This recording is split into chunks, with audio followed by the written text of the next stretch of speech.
Students, it's me Sabita here. Welcome to my channel. Let's focus. So, in the last class, we have discussed about the definition of cell, the discovery of cell, and about the prokaryotic, eukaryotics, and the division of cell according to different criteria such as the number of cells, shape and size of the cell. जैसे कि unicellular multicellular के बारे में discussion किए थे, shape के बारे में डिस्कस, डिफरेंट शेप का होता है, डिफरेंट साइज का होता है।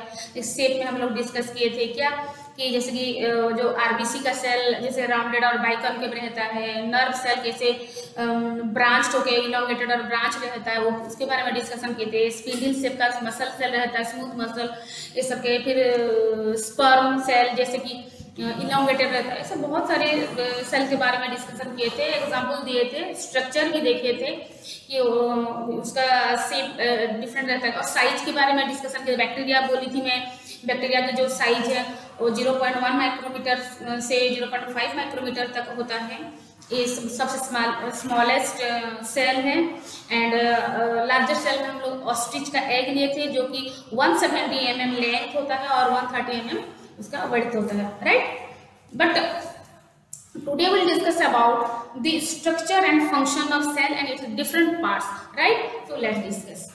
If this is the animal, I have drawn the rough diagram for your understanding, and this is the structure of the animal cell. ये क्या है? Animal cell की structure है, ये animal cell की structure है, right? So ये क्या है? इसका outer covering है। अगर ये animal cell है, इसका जो outer में जो एक जो लाइन में खींची हुई है क्या है? इसका आउटर कवरिंग है। इसको क्या बोलते हैं? प्लाज्मा मेम्ब्रेन बोलते हैं, और इससे भी सेल मेम्ब्रेन भी बोलते हैं, और इसको सेल मेम्ब्रेन भी बोलते हैं। इसको सेल मेम्ब्रेन भी कहा जाता है, राइट। सो ये क्या है? फ्लेक्सिबल है, मतलब फिक्स होके नहीं रहता है, ये चेंजेबल है। इसके कैसे चेंजेबल है, कैसे फ्लेक्सिबल है, एक एग्जांपल ले लेते हैं तो इजीली अंडरस्टैंड हो पाएगा। तो फ्लेक्सिबल है।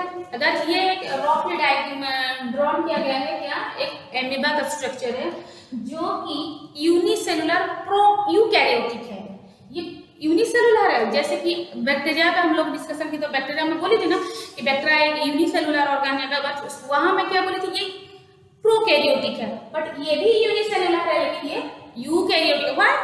Because I had told you the difference के बारे में बोली थी कि क्या डिफरेंस है कि ये दोनों बैक्टीरिया का सेल और एमीबा का सेल दोनों यूनिसेलुलर हैं, फिर भी वो लोग बैक्टीरिया प्रोकैरियोटिक है और ये यूकैरियोटिक है। मैं वहाँ बोली थी कि बैक्टीरिया का सेल जो है उसका जो जेनेटिक मटेरियल है उसके चारों तरफ न्यूक्लियर मेम्ब्रेन नहीं होता है, तो उसका न्यूक्लियर मटेरियल क्या होता है? सस्पेंडेड रहता है साइटोप्लाज्म में, okay.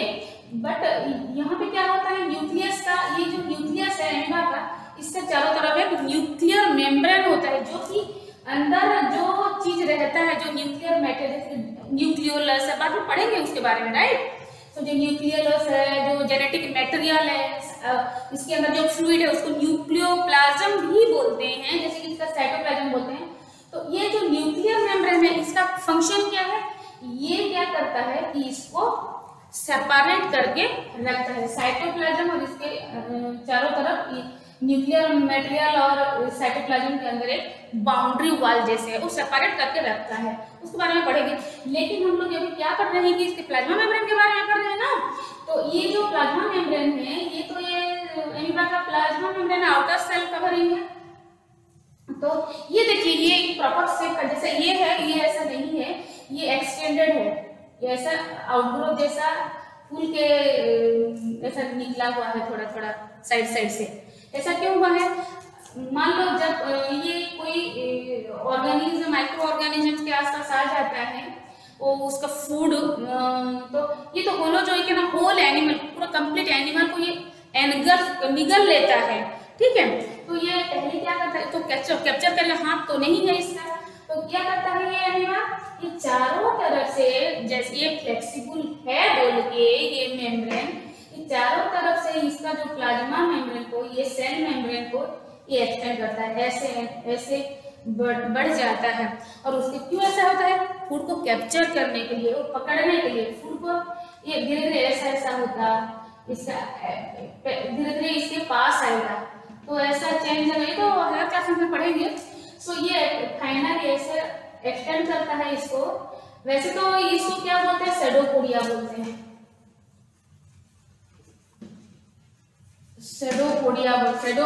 Shadow means false, podia means food, तो ये सेडोपोडिया बोलते हैं इसको। क्या इसमें एक्सटेंड करके इसको एक्सटेंड करता है और क्या करता है, फूड को कैप्चर करता है, पकड़ लेता है और उसके बाद उसको एनगल्फ करता है, निगल लेता है उसको, राइट। सो ये फ्लेक्सिबल है। तो ये प्लाज्मा मेम्ब्रेन फ्लेक्सिबल होने से क्या हेल्प होता है, ये फूड कैप्चर में हेल्प करता है, किसी वजह से कर रहा है, राइट। तो और क्या है, ये पोरस है, इसमें होल है, पोरस मीन्स पोर बियरिंग, पोर है, छोटे छोटे होल है। सो होल क्यों है और उसका काम क्यों क्या है, होल होने से ये जो होल है इससे क्या होता है, जो ये सेल तो यहाँ है, तो ये जो चारों तरफ जो है ये तो एक्सटर्नल एनवायरनमेंट है ना, ये सेल का इनर साइड है और ये सेल का बाहर का साइड है, आउटर एनवायरनमेंट है। तो ये आउटर एनवायरनमेंट से इनर एनवायरनमेंट अंदर सब्सटेंसेस जाता है, क्या जाता है, गैसेस जाता है,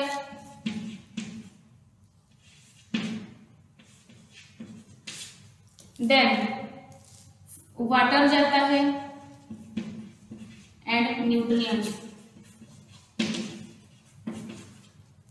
जाता है। सो ये आउटर एनवायरनमेंट से इनर एनवायरनमेंट में जाता है और इनर एनवायरनमेंट से भी बाहर की तरफ ये सब एक्सचेंज होता है। So the gases and the materials that enters to the cell from the outer environment and exactly the same things from the inner environment that passes through the plasma membrane to the external environment। तो बाहर से अंदर जाता है क्या, gases जाता है and materials जाता है एंड भीतर से अंदर से बाहर भी आता है, वैसे वाइस वर्सा है, जो बाहर से अंदर जाता है वो अंदर से भी बाहर आ सकता है। सो यहाँ एक और एक चीज लिखी हुई यहाँ पे, सिलेक्टिवली परमिएबल। मैं अभी बोली कि जो ये न्यूट्रिएंट्स, वाटर, गैसेस जो भी जाता है ये क्या करता है, तो ऐसे सारे चीज नहीं जा पाता है, ये जो पोरस है सब कुछ चले जाना चाहिए बट सब कुछ नहीं जाता है, because the membrane is selectively permeable. तो ये सिलेक्टिवली मतलब सिलेक्ट करता है, सारे मटेरियल नहीं जा पाता है, जिस उसका जो जैसे उसका डायमीटर होगा पोर का, उसी के हिसाब से जो पार्टिकल्स है वो एंटर कर सकेगा और उससे जो पोर से थोड़ा बड़ा साइज का होता है वो एंटर नहीं कर पाता है, सबको अलाउ नहीं करता है। ये प्लाज्मा मेम्ब्रेन सारे मटेरियल्स को अलाउ नहीं करता है, कुछ अलाउ करता है और कुछ को अलाउ नहीं करता है, इसीलिए ये सिलेक्टिव है। अगर सब टाइप का सब साइज का अगर मटेरियल इसके अंदर जा सकता तो ये सिलेक्टिवली नहीं होता, बस क्या होता, परमिएबल मेम्ब्रेन होता, राइट। बट ये सब कुछ नहीं जाता है तो सिलेक्टिवली परमिएबल है।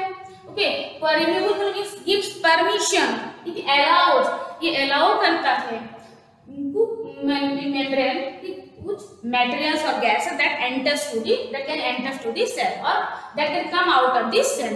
ओके, सो गैसेस में क्या होता है, डेफिनेटली ये जो ऑक्सीजन है ये अंदर जाएगा सेल के अंदर, बिकॉज ऑक्सीजन का काम होता है सेल के अंदर में बहुत सारे एक्टिविटी चल रहा है, यहाँ केमिकल एक्टिविटीज सब चल रहा है, तो इसके लिए ऑक्सीजन भी चाहिए, एनर्जी लिबरेट करने के लिए चाहिए एंड यहाँ से क्या होता है, कार्बन डाइऑक्साइड बाहर रिलीज होता है, जैसे कि न्यूट्रिएंट्स भी जाता है इसके अंदर और न्यूट्रिएंट जाता है और उसके वेस्ट प्रोडक्ट, न्यूट्रिएंट्स तो जाएगा ना, जैसे कि सेल को भी तो न्यूट्रिएंट्स चाहिए, अगर न्यूट्रिएंट नहीं जाएगा तो सेल जिंदा ही नहीं रह पाएगा, मर जाएगा सेल, डेड हो जाएगा सेल, राइट। सो न्यूट्रिएंट्स जाता है, न्यूट्रिएंट जाएगा तो क्या होगा, वो यूटिलाइज होगा, ऑक्सीजन भी जाता है, वहाँ ऑक्सीडेशन होगा, यूटिलाइज होगा एंड जो उसका वेस्ट मटेरियल निकलेगा it will come out from the cell to the outer environment through this plasma membrane. समझ में आ गया ना? ओके, तो इसीलिए ये सिलेक्टिवली परमिएबल है। तो ये जो गैसेस है ये कैसे जाता है, जाता होगा, जिस प्रोसेस से जाता है उसको क्या बोलते हैं, आइदर जो न्यूट्रिएंट्स है और ये सब जो जाता है, जो फ्लूइड जाता है, वाटर जाता है और गैसेस एंड फ्लूइड जो अंदर जाता है और बाहर आता है, ये दो प्रोसेस से होता है। One is diffusion and the other one is osmosis.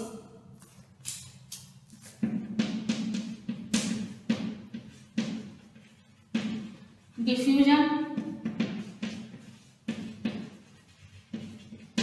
Osmosis. ये जो ऑस्मोसिस है, through this phenomenon only fluid can transfer. Okay, fluid बाहर से अंदर जा सकता है, अंदर से बाहर आ सकता है। कैसे होता है तो हम लोग अभी देखेंगे ना। एंड डिफ्यूजन में क्या होता है, ये सॉलिड लिक्विड गैस तीनों के लिए एप्लीकेबल है। इसी प्रोसेस के थ्रू से ये सब एक्सचेंज होता है, definitely from the outer environment to the inner environment and from the inner environment to the outer environment. Cell के अंदर से जो बाहर आना हो वो आता है, वो सॉलिड हो चाहे लिक्विड हो चाहे गैस हो, तो इस प्रोसेस में होता है, डिफ्यूजन पे होता है। और अंदर बाहर से अंदर जाना होता है भी, तो ये इसी प्रोसेस से जाता है। लेकिन जो फ्लूइड भी है जो कि डिफ्यूजन की प्रोसेस को फॉलो करता है, उसी प्रोसेस को बोलते हैं क्या, ऑस्मोसिस। ओके, सो सेल में अभी ये तो मैं इरेज कर रही हूँ, कैसे हो पाता है इसका ट्रांसफर वही देखेंगे।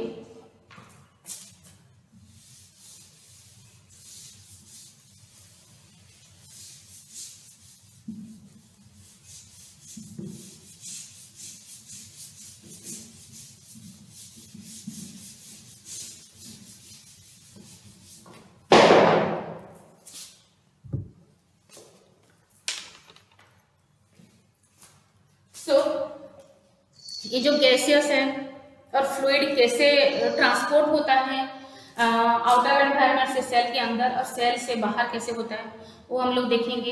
एक्चुअली क्या होता है, आइदर डिफ्यूजन और ऑस्मोसिस के थ्रू से होता है। लेकिन अगर हम 3 सेल लेंगे और सेल को आइदर सेल्फ सॉल्यूशन और शुगर सॉल्यूशन में रखेंगे, तो लेट्स सी कैसे होता है। तो let's take 3 beakers.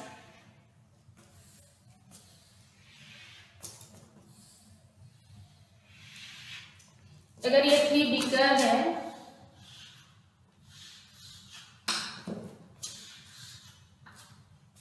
Glass beaker है, सो इसमें क्या देंगे, आइदर सॉल्ट सॉल्यूशन और शुगर सॉल्यूशन देंगे। तीनों में सॉल्ट और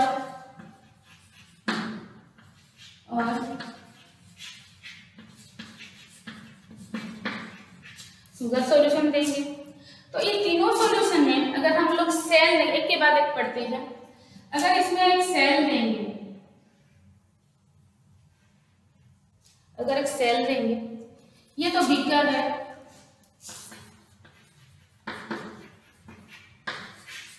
ग्लास बीकर, ये मान लो सॉल्ट सॉल्यूशन है और ये सेल है। आप लोग देख रहे होंगे ये सेल कैसे श्रिंक हो गया है। सो अगर इस सेल के अंदर जो कंसंट्रेशन है फ्लूइड का, अगर ये लेस है, कम है, कहां से ना, ये सराउंडिंग मीडियम से, ये बीकर लिए, बीकर में सेल्फ सॉल्यूशन बना के दिए, उस सेल्फ सॉल्यूशन में एक सेल दिए।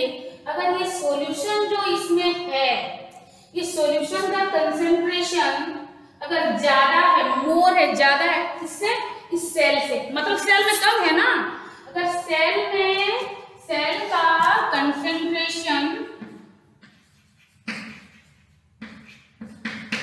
कंसंट्रेशन अगर लेस है, किससे, इससे, बीकर से। अगर ये यहाँ ज्यादा है कंसंट्रेशन किसका, फ्लूइड का, अगर इसमें ज्यादा कंसंट्रेशन है और सेल में कम है, तो क्या होगा, ये क्या होगा ना, ये बाहर से मतलब सराउंडिंग मीडियम से सेल के अंदर आएगा। क्या आएगा, जो फ्लूइड है वो आएगा, बिकॉज इसमें कंसंट्रेशन कम है। तो क्यों ऐसा होता है, हम लोग जाने हैं कि क्या होता है कि ऐसे फ्लो जो होता है ये क्या होता है, हायर कंसंट्रेशन से लोअर कंसंट्रेशन में आता है। वाटर भी जब भी फ्लो करता है, the water flow from the higher concentration area to the lower concentration area. ऐसे गैसेस के केस में भी होता है, जो हायर कंसंट्रेशन एरिया से it goes to the lower concentration area to maintain the equilibrium, right, that's why. So यहाँ क्या होता है, अगर ये सेल के अंदर जो कंसंट्रेशन है किसका, फ्लूइड का, ये जो कम है अगर लेस है, कहाँ से कम है, अगर सराउंडिंग मीडियम से कम है, मतलब सेल में कम कंसंट्रेशन फ्लूइड का है और बाहर ज्यादा कंसंट्रेशन है, तो क्या होगा, कैसे बैलेंस मेंटेन होगा, इक्विलिब्रियम कैसे मेंटेन होगा, क्योंकि अगर ये बाहर ये सराउंडिंग बीकर में जो सॉल्यूशन है वहां से अगर ये फ्लूइड एब्जॉर्ब करेगा, कौन करेगा, सेल अगर एब्जॉर्ब करेगा तो जाके क्या होगा, ये सेल मेंटेन हो जाएगा, तो ये इक्विलिब्रियम मेंटेन हो जाएगा ना। तो ये किस टाइप का सॉल्यूशन है, definitely it is hypotonic solution. What type of solution,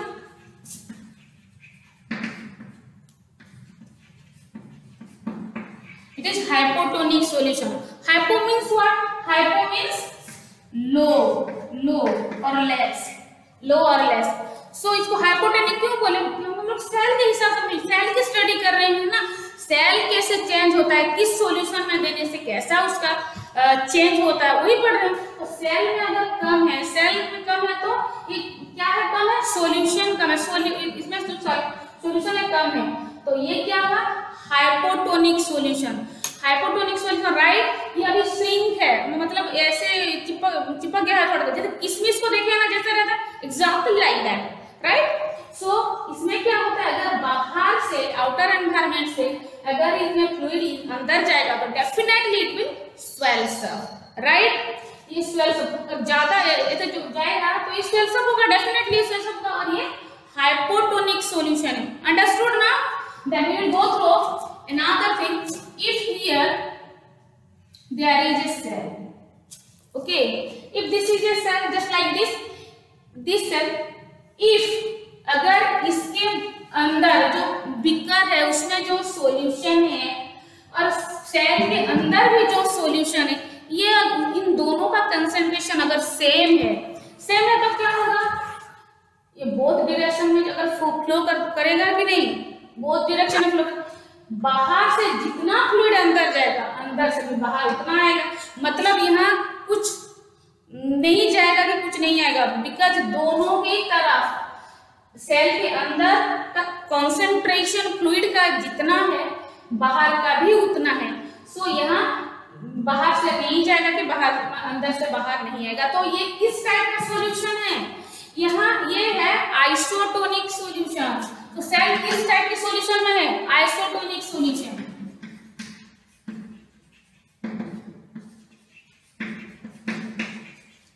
iso means same रहेगा, क्या, सेल सेम रहेगा, सेल का क्या, सेल का शेप सेम रहेगा, चेंज नहीं होगा, ओके। तो अगर हम लोग एक आइसोटोनिक सॉल्यूशन में एक सेल को रखेंगे तो सेल क्या होगा, उसका साइज में इंक्रीज नहीं होगा कि साइज में श्रिंकेज नहीं होगा, राइट। लेकिन यहाँ होगा, जैसे किशमिश को आप लोग देखे होंगे, घर में भी ऐसा करते होंगे, किशमिश को अगर हम पानी में डाल देंगे overnight, then in the morning what we can see that, हम लोग क्या देखेंगे, अगर रात में अगर भिगो कर रखेंगे, जैसे कि आलमंड हुआ और जो किशमिश है, रेशिम जिसको बोल रहे हैं, इसको अगर हम पानी में डाल देंगे ना ओवरनाइट, इन द मॉर्निंग सुबह हम लोग क्या देखेंगे, वो फूल जाता है, बिकॉज उसमें क्या होता है, हाइपोटोनिक सॉल्यूशन होता है, right. So this is, so here also this happens, right। तो यहाँ सेम, इसका शेप जो है वो सेम रहेगा, कुछ चेंज नहीं होगा, कुछ मतलब बढ़ेगा नहीं कि कुछ श्रिंकेज नहीं होगा। लेकिन यहाँ देख लेते हैं, अगर मान लो यहाँ एक सेल है और सेल के अंदर क्या होगा, अगर ज्यादा कंसंट्रेशन है सॉल्यूशन की बीकर से ज्यादा, अगर बीकर में लेस कंसंट्रेशन है फ्लूइड का और सेल में अगर मोर है, ज्यादा कंसंट्रेशन है फ्लूइड का, तो यहाँ क्या होता है, ये किस टाइप का सॉल्यूशन, ये हाइपरटोनिक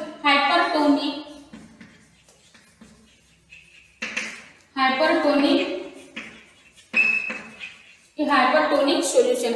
हाइपर मीन्स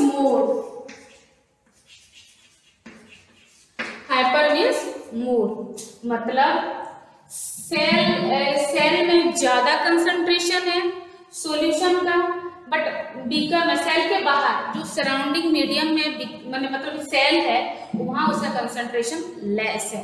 सो हम लोग जो ये हाइपो, आइसो और हाइपरटोनिक सॉल्यूशन जो बोल रहे हैं, ये किसके हिसाब से बोल रहे हैं? सेल की कंसंट्रेशन लेवल देख के, सेल की फ्लूइड की कंसंट्रेशन लेवल देख के हम लोग डिस्कस कर। अगर सेल में अगर कम होगा कंसंट्रेशन यहाँ से, तो हम लोग क्या बोलेंगे? हाइपोटोनिक। हाइपो मतलब कम है।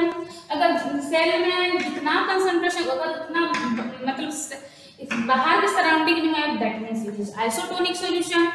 अगर सेल में ज्यादा है तो बाहर अगर कम है, दिस हाइपरटोनिक। सेल में ज्यादा है ना, तो इसमें क्या होगा? This cell will lose the fluid. Cell क्या करेगा? वो खुद लूज करेगा फ्लूइड और ये सिकुड़ जाएगा, श्रिंक हो जाएगा, right? This type of examples अब क्या है, जिसके मैं बोली थी, ये सब चीज स्टडी करने के लिए हम लोग किसका एग्जांपल ले सकते हैं? एग का ले सकते हैं। एग का कैसे लेंगे? एग को पहले डाइल्यूटेड हाइड्रोक्लोरिक एसिड में डाल देने से उसका जो आउटर कवरिंग है, जो सेल है, जो कैल्शियम कार्बोनेट से ज्यादातर बना है, जो व्हाइट कलर का लोग देख रहे हैं, वो मेल्ट हो जाएगा। उसके बाद हम लोग इसको अगर किसमें, वाटर में, प्लेन वाटर में देंगे तो it will swells up, right? ये ऐसा होता है। तो ये तो पढ़े हम लोग क्या, प्लाज्मा मेम्ब्रेन के बारे में पढ़े। तो प्लाज्मा मेम्ब्रेन में जो मैं बोली, और एक बार बोल देती हूँ, ये जो प्लाज्मा मेम्ब्रेन है ये सिलेक्टिवली परमेबल मेम्ब्रेन है। क्यों इसे सिलेक्टिवली परमेबल मेम्ब्रेन बोला जाता है? क्योंकि ये सारे पार्टिकल्स को उसके अंदर अलाउ नहीं करता है। उसका साइज के हिसाब से अंदर जा सकता है, तो सब लोग नहीं जा सकते। कुछ particles can enter into the cell and the other can not. जैसे कि हम लोग, जब आपकी मम्मी चाय बनाती होंगी, तो अब चाय बन जाने के बाद में तो मिल्क देते हैं, शुगर देते हैं, फिर टी लीफ देते हैं ना। तो चाय बन जाने के बाद क्या होता है, उसको हम स्ट्रेनर में उसको डालते हैं ना, डालते हैं तो चाय तो नीचे कप में आ जाता है, बट स्ट्रेनर में वो टी लीफ सब रह जाता है। वो तो टी लीफ तो अंदर नहीं जा सकता, कप में नहीं जा सकता, बिकॉज दी स्ट्रेनर जो में जिसमें चाय छानते हैं ना, उसमें जो होल सब है उसका एक साइज है, पर्टिकुलर साइज है, वो उसी के हिसाब से उससे छोटा साइज का उसको पार्टिकल को अलाउ करेगा और बाकी को जो रेसिड्यू बोलते हैं उसको स्ट्रेनर में रह जाता है। उसी के हिसाब से ऐसा ही होता है। तो ये हमारा प्लाज्मा मेम्ब्रेन जो ये भी ऐसा ही करता है, सिलेक्टिवली परमेबल है मेम्ब्रेन है। तो ये पोरस है। Then I told you that it is flexible. Flexible हम लोग तो एमीबा से पढ़े कि ये फ्लेक्सिबल है बोल के। तो इसमें गैसेस एक्सचेंज होता है, फ्लूइड एक्सचेंज होता है, न्यूट्रिएंट्स एक्सचेंज होता है, ये पढ़ेंगे। सेल वॉल होता है कि हमें थोड़ा बता देती हूँ। सेल वॉल एनिमल सेल का आउटर मेम्ब्रेन को प्लाज्मा मेम्ब्रेन बोलते हैं, लेकिन लिसन केयरफुली, लेकिन प्लाज्मा मेम्ब्रेन के आउटर मेम्ब्रेन को सेल मेम्ब्रेन नहीं बोलेंगे। तो उसमें क्या रहता है? प्लाज्मा मेम्ब्रेन तो डेफिनेटली रहता ही है, बट उसके ऊपर और एक मेम्ब्रेन रहता है, उसको क्या बोलते हैं? क्या सेल वॉल बोलते हैं। उसके बारे में पढ़ेंगे। तो हम लोग क्या जानेंगे अब कि ये जो प्लाज्मा मेम्ब्रेन है,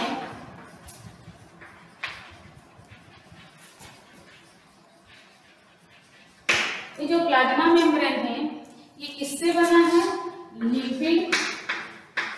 लिपिड एंड प्रोटीन से बना है, प्रोटीन से बना है, ठीक है। तो ये सब सॉल्यूशन के थ्रू कैसे gases and fluid exchange takes place that we know here. देन अभी हम लोग क्या डिस्कशन करेंगे? अभी हम लोग सेल वॉल के बारे में डिस्कशन करेंगे। तो let's no.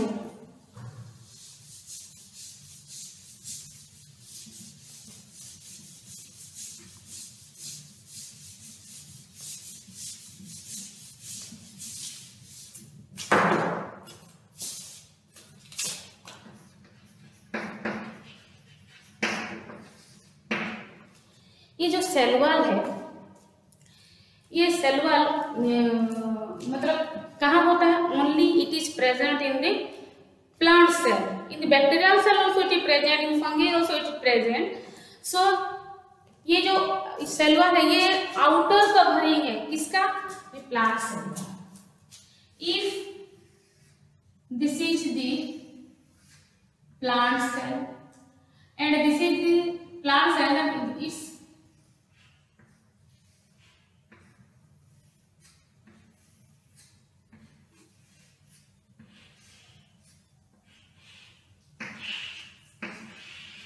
so here we know that this is the plasma membrane.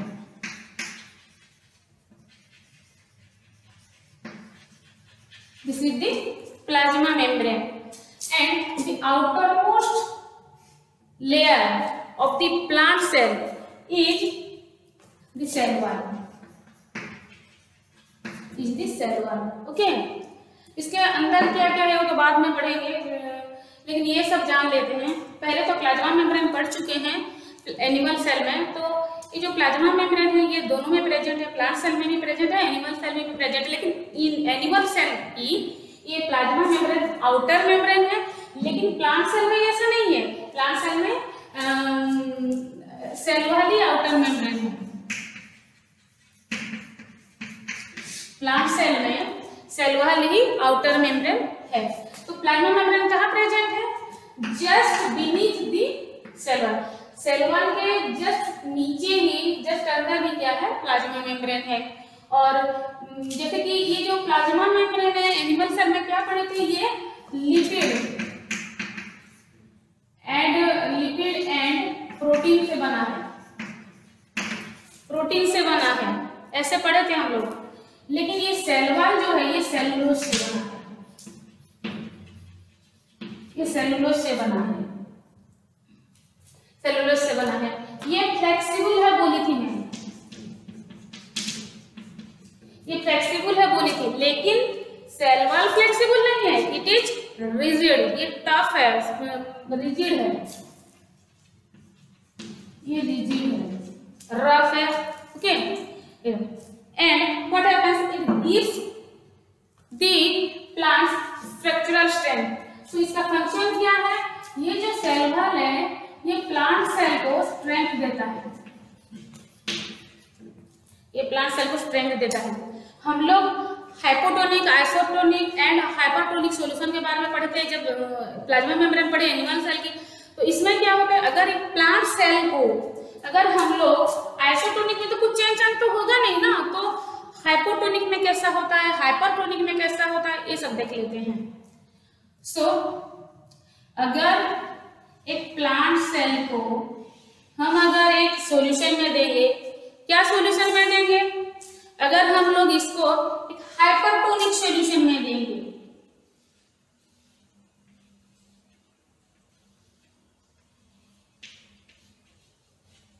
अगर ये प्लांट सेल है, अगर ये प्लांट सेल है, इसको हम अगर इसमें देंगे हाइपरटोनिक, हाइपरटोनिक सॉल्यूशन। अगर एक प्लांट सेल को हम अगर एक हाइपरटोनिक सॉल्यूशन में देंगे, हाइपरटोनिक सॉल्यूशन मतलब हाइपर मतलब ज्यादा, सॉल्यूशन का कंसंट्रेशन ज्यादा है, किसमें? सेल में ही ज्यादा है। तो इसमें क्या होगा? इसमें ज्यादा है तो सेल में अगर कंसंट्रेशन फ्लूइड का ज्यादा है, तो सराउंडिंग मीडियम में क्या होगा?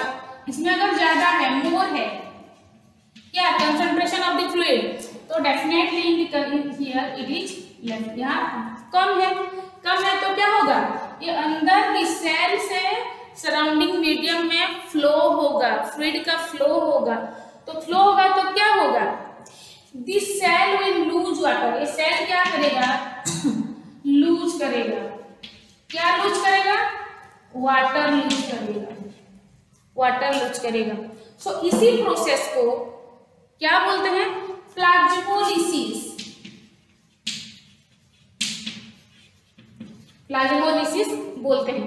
अगर एक प्लांट सेल को हम लोग अगर हाइपरटोनिक सॉल्यूशन में देंगे तो क्या होगा, ये जो प्लांट सेल है ये सेल अपने अंदर से फ्लूइड लूज करेगा तो और सिकुड़ जाएगा, श्रिंकेज हो जाएगा। ये लूज करेगा तो क्या होगा, श्रिंकेज हो जाएगा, चिपक सिकुड़ जाएगा। तो ऐसा होगा। तो इस प्रोसेस को क्या बोलते हैं, जब सेल लूज करेगा वाटर और फ्लूइड लूज करेगा और इसका जो साइज है वो श्रिंक हो जाएगा, तो इस प्रोसेस को क्या बोलते हैं, प्लाज्मोलिसिस बोलते हैं। लेकिन ये तो गया हाइपरटोनिक सॉल्यूशन के बारे में। अगर ये प्लांट सेल को हम लोग अगर एक हाइपोटोनिक सॉल्यूशन में देंगे तो क्या होगा, let's see, if this is a beaker, what type of beaker, glass beaker, and we have taken a plant cell here,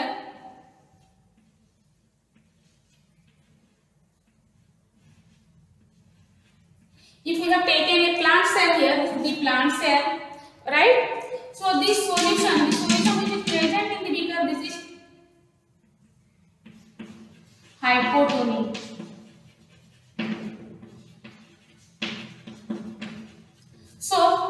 इस सेल के अंदर क्या है कि जो फ्लूइड कंसंट्रेशन है बहुत कम है, हाइपर लो है, लेकिन इसमें ज्यादा है। तो क्या है, कहाँ ज्यादा है, बीकर में ज्यादा है, यहाँ मोर है फ्लूइड का कंसंट्रेशन। तो क्या होगा, ये बाहर से डेफिनेटली अंदर की तरफ मूव करेगा फ्लूइड। हम लोग अभी डिस्कशन किए थे कि वो फ्लूइड हो चाहे गैस हो, तो क्या होता है कि higher concentration transfer from the higher concentration level to the lower concentration level, right?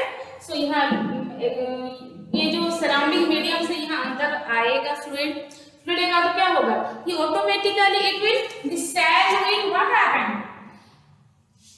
will swells up, swelling हो जाए। लेकिन ये ब्रश में कुछ नहीं होगा, क्यों, क्योंकि ये जो सेल वॉल है ये इसको प्रोटेक्ट करके रखेगा। This is all about the मतलब cell wall. Now we will discuss about the nucleus. Let's सी,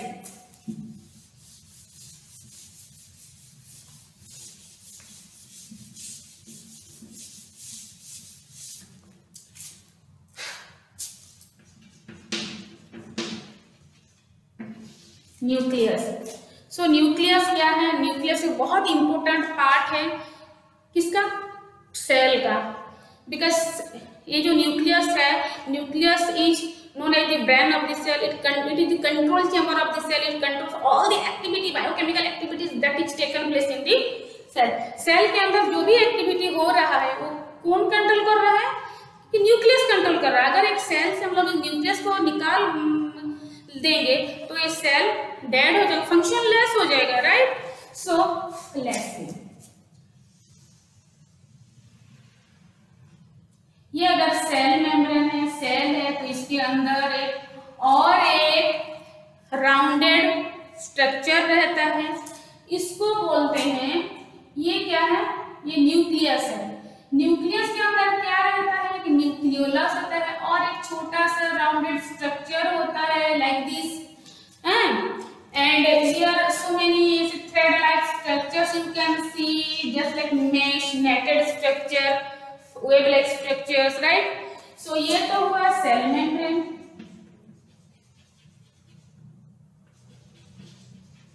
और इसे बोलते हैं प्लाज्मा मेम्ब्रेन, और इसे क्या बोलते हैं, प्लाज्मा मेम्ब्रेन बोलते हैं, राइट। सो ये जो टोटल राउंडेड स्ट्रक्चर जो आप लोग देख रहे हैं, सो ये इसको क्या बोलते हैं, ये है न्यूक्लियस, ये न्यूक्लियस है।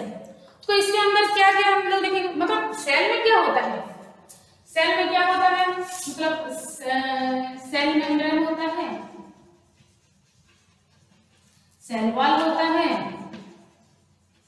सेल वॉल होता है, न्यूक्लियस होता है, न्यूक्लियस होता है, देन साइटोप्लाज्म, और क्या होता है, साइटोप्लाज्म। साइटोप्लाज्म, साइटोप्लाज्म के अंदर बहुत सारे सेल ऑर्गेनेल्स होते हैं, उसके बारे में बाद में पढ़ेंगे। अभी न्यूक्लियस के बारे में पढ़ लेते हैं। ये अगर सेल है, इसके सेंटर, ये तो एनिमल सेल का डायग्राम है, तो इसके सेंटर में क्या है, एक राउंडेड सा स्ट्रक्चर है। ओके, ये क्या है, ये जो राउंडेड स्ट्रक्चर है ये तो न्यूक्लियस है। ओके, ये क्या है, न्यूक्लियस है। तो इसके अंदर क्या है, ये इसका जो आउटर मेम्ब्रेन है, इसका जैसे आउटर मेम्ब्रेन को सेल मेम्ब्रेन बोलते हैं, वैसे न्यूक्लियस के आउटर मेम्ब्रेन को क्या बोलते हैं, न्यूक्लियर मेम्ब्रेन।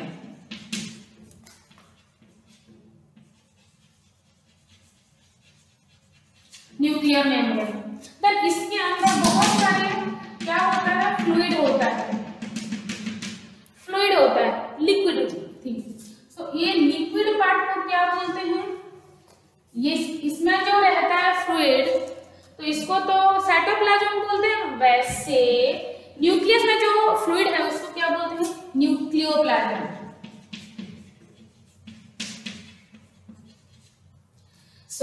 कितना इजी है सब।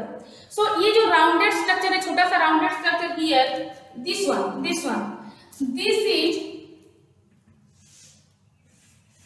This is nucleolus, nucleolus. And ये जो नेट लाइक स्ट्रक्चर है, ये क्रोमाटिन मटेरियल है।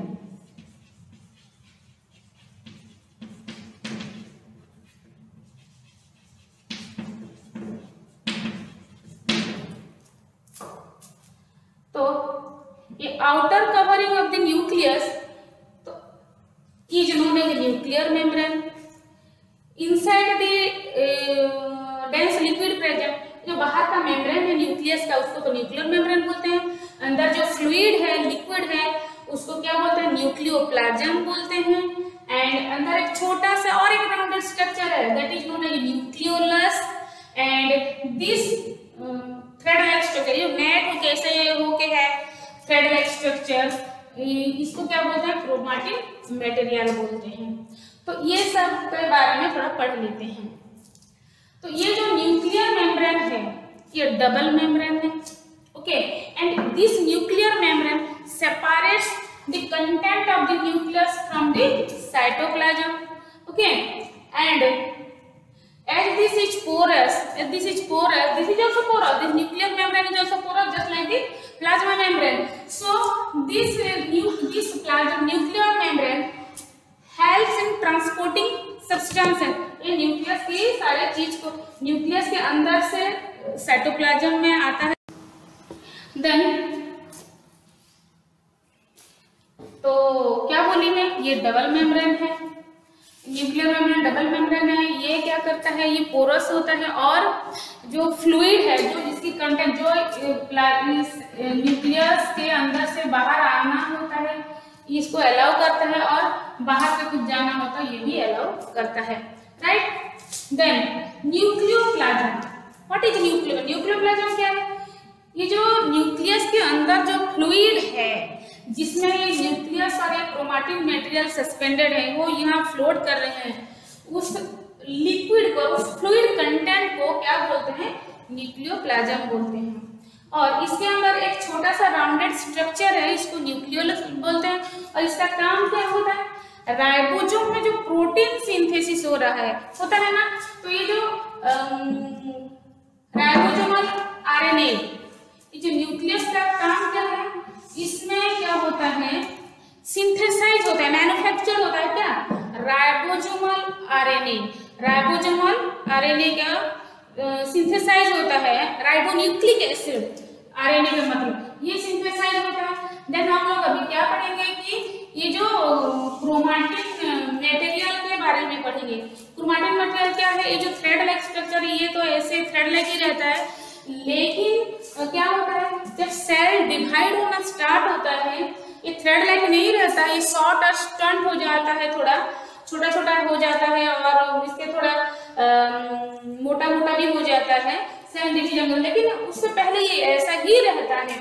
तो ये एक्चुअली होता क्या है, ये जो सेल डिवीजन में पढ़ता है ना कि क्रोमोजोम बोल के पढ़ते हैं, वो क्रोमोजोम ही है ये बाद में क्रोमोजोम में कन्वर्ट होता है। तो ये क्रोमैटिन मटेरियल बना किसमें है?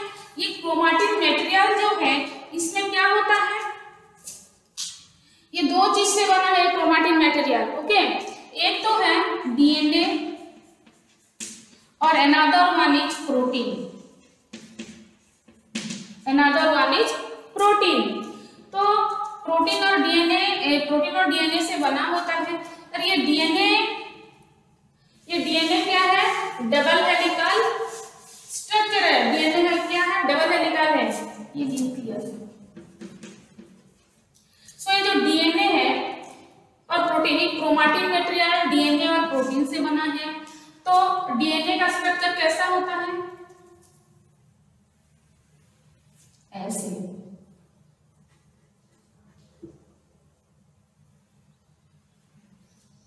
ऐसे होता है।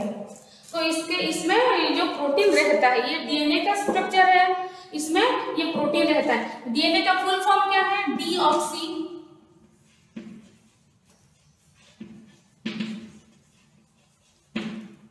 Deoxyribonucleic acid. Okay, deoxyribonucleic acid है। और इसमें क्या होता है? ये जो डबल हेलिकल स्ट्रक्चर है, इसके बीच क्या होता है? ये जो डीएनए है इसका काम क्या है? हम ये जो पेरेंट्स से ऑफस्प्रिंग में, पेरेंट मतलब माता पिता से जो उनके बच्चों में जो सब कैरेक्टर रिफ्लेक्ट होता है, जो सब कैरेक्टर ट्रांसमिट होता है, ट्रांसफर होता है जनरेशन आफ्टर जनरेशन। जैसे आपके ग्रैंडफादर से आपके फादर में कुछ क्वालिटीज आए होंगे, आपकी फादर मदर से सम क्वालिटीज है ट्रांसफर टू आपकी क्वालिटी आप में आया होगा। ये सब जो आता है, ये कौन लेके आता है? कहाँ से कैसे ट्रांसफर होता है? उनके पेरेंट्स से, बॉडी से। जैसे ये डीएनए लेके आता है। डीएनए में ऐसा होता क्या है, जो ये कैरेक्टर सबको, पेरेंट्स का जो कैरेक्टर्स है हम में कैसे आता है? जैसे कि मेरे पेरेंट्स का कैरेक्टर्स मेरे में आए हैं, आपके पेरेंट्स के कैरेक्टर आपके में आए हैं। कैसा है? Due to the presence of the gene in between this DNA. ये डीएनए का डबल हेलिकल स्ट्रक्चर है, जिसमें यहाँ एडेनाइन, गुआनिन, साइटोसिन, थायमिन ऐसे सब रहता है। तो यहाँ में रहता है। तो ये जीन सब है जो हमारा, हमें जो कैरेक्टर्स है, मेरे फादर से जो कैरेक्टर है, मेरे मदर से जो कैरेक्टर मेरे में आए हैं, कि आप में जो आपके फादर से और मदर से जो कैरेक्टर्स आप में आया है, ये सब कैसे होता है? तो ये डीएनए के लिए होता है। डीएनए में क्या है? जीन है। अंडरस्टूड? सो दीज क्रोमोजोम्स, जो ये जो क्रोमैटिन मटेरियल है क्रोमोजोम में ट्रांसफर हो जाता है सेल डिवीजन में। So the chromosome of chromatin material is responsible for the transfer of hereditary characters from the parents to the offspring। माँ बाप से जो कैरेक्टर्स ट्रांसफर होता है वो ऐसे, जैसे कि हेयर का स्ट्रक्चर, जैसे कि स्किन का कलर हुआ, आई का स्ट्रक्चर हुआ, और जैसे कि बॉडी स्ट्रक्चर हुआ, जो पार्ट्स हम लोग देख रहे हैं वो सब each and every characters are due to the presence of gene, right. So ये तो हम लोग न्यूक्लियस के बारे में पढ़े। और एक बार बोल दे रही हूँ, ये जो न्यूक्लियस है ये है सेल का ब्रेन है। इस controls all the biochemical activities that taken place in the cell.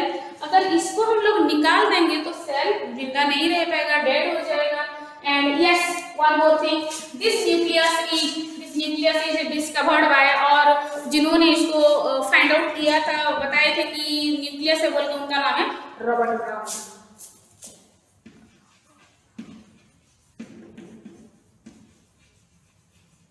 Robert Brown. So ये तो न्यूक्लियर, उसका जो आउटर एनवेलप है, तो ये न्यूक्लियस में क्या क्या है? एक तो न्यूक्लियर मेम्ब्रेन है, दूसरा न्यूक्लियस है, न्यूक्लियोप्लाज्म है, न्यूक्लियस है, क्रोमैटिन। 4 चीज से बना है क्या? ए न्यूक्लियस। ओके, आउटर मेम्ब्रेन तो न्यूक्लियर में जो प्रोटेक्ट करके रखता है, किसको प्रोटेक्ट? जिसके अंदर जो न्यूक्लियस के अंदर जो चीज है उन सबको ये प्रोटेक्ट करके रखता है। कहाँ से? साइटोप्लाज्म मिक्सअप नहीं होता। ओके, तो लेकिन ये जो न्यूक्लियर मेम्ब्रेन है ये डबल मेम्ब्रेन है, राइट। और ये पोरस भी है, पोर में उसमें छेद है छोटा छोटा, जिसके कारण अंदर से बाहर आता है कुछ थिंग्स एंड बाहर से अंदर जा सकता है। Okay, nuclear membrane. Then nucleus में बोली थी एक राउंडेड स्ट्रक्चर है न्यूक्लियस। ये जो मतलब राइबोसोम जो हो रहा है, वो जो सिंथेसिस राइबोसोमल आरएनए जो हो रहा है, सिंथेसिस और प्रोडक्शन और मैन्युफैक्चर कहाँ होता है? न्यूक्लियोलस में ही होता है, right.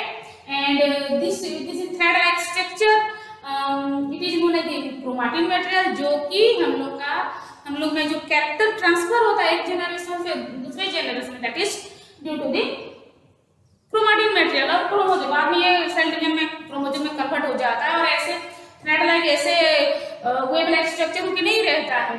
Okay, so and the fluid which is present inside the nucleus, that is known as nucleoplasm. This is all about the what? Nucleus.